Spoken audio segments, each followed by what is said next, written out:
Divoká šárka, přírodní památka, která skýtá rozmanitou krajinu v přímém sousedství s frekventovaným pražským životem. Rozkládá se na severozápadním okraji Prahy mezi obcemi Liboc a Nebušice. Pouhých pár metrů od okraje přírody se nachází zastávka tramvají městské hromadné dopravy Divoká šárka.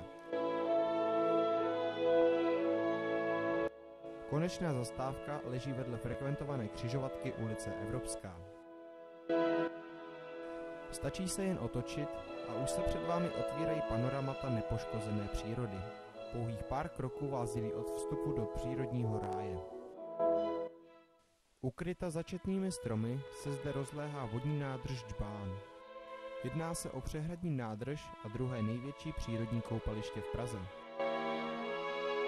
Jeho rozloha čítá 18 hektarů a v letních měsících se stává oblíbeným místem k koupání či rybaření.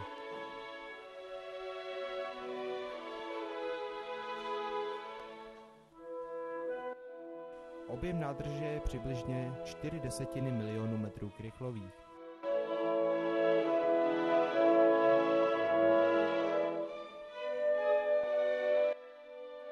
Od nádrže se nám naskýtá pohled na Šestákovu skálu, jež patří k dominantním prvkům šárecké krajiny.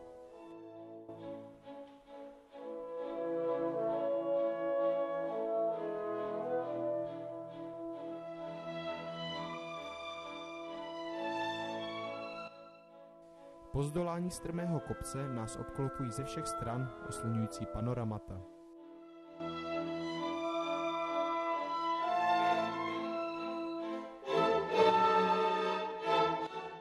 Krajina je zde velmi členitá a různorodá.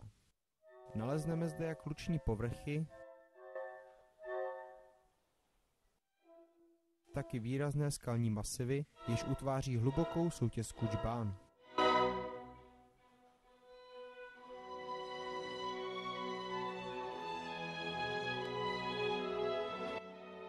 Na území rezervace se nachází rozmanitá rostlinná společenstva, která se liší v závislosti na místě, kde se vyskytují. Tudíž při průchodu údolím se kolem nás příroda neustále mění.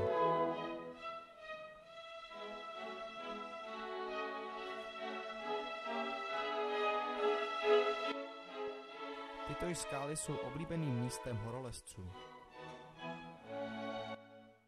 Při cestě údolím narazíme na pamětní desku umístěnou na jedné ze skal v místě zvaném Žabák. Deska je věnována zakladatelům československého státu, který se zde během odboje za první světové války scházeli.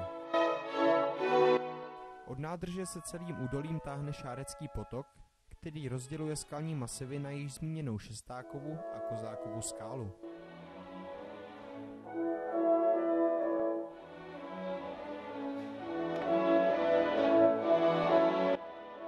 Protékající potok dodává celému vzhledu údolí romantického rázu.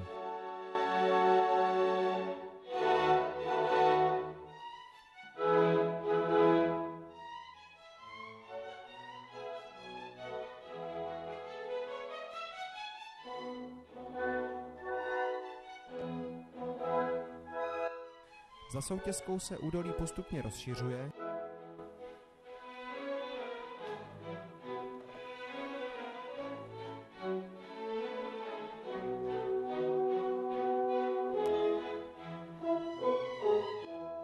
i zde se projevuje skalnatý terén.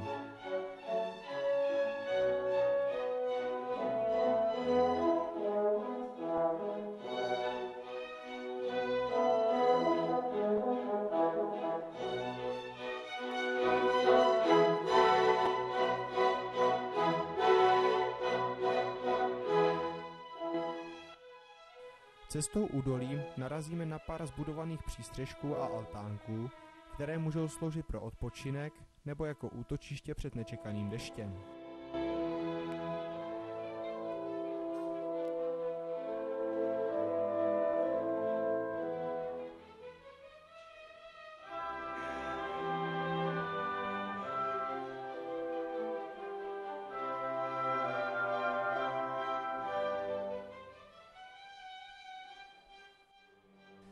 Krajina je zde jako stvořená pro venčení domácích mazlíčků či fyzickým aktivitám jako například běhání nebo jízdu na kole.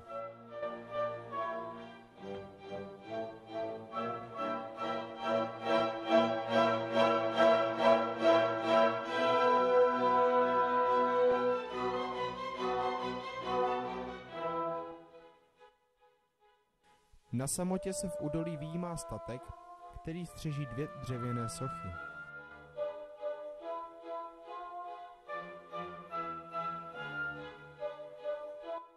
Nalezneme zde také lavičky pro možný odpočinek.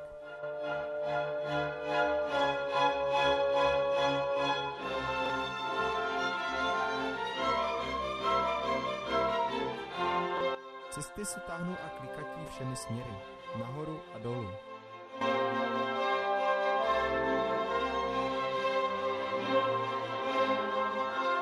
Jen místy se objeví vyčnívající vrcholky vyšších budov.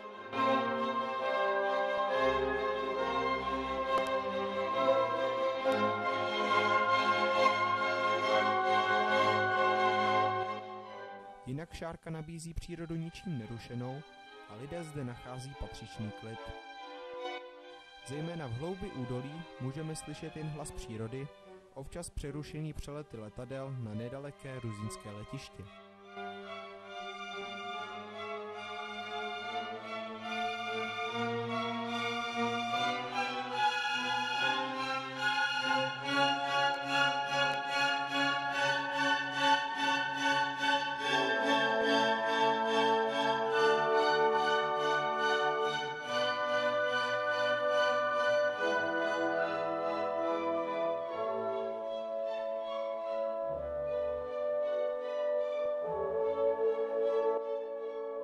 Šárecké údolí není jen divoká šárka, ale také šárka tichá, která je věrna svému jménu.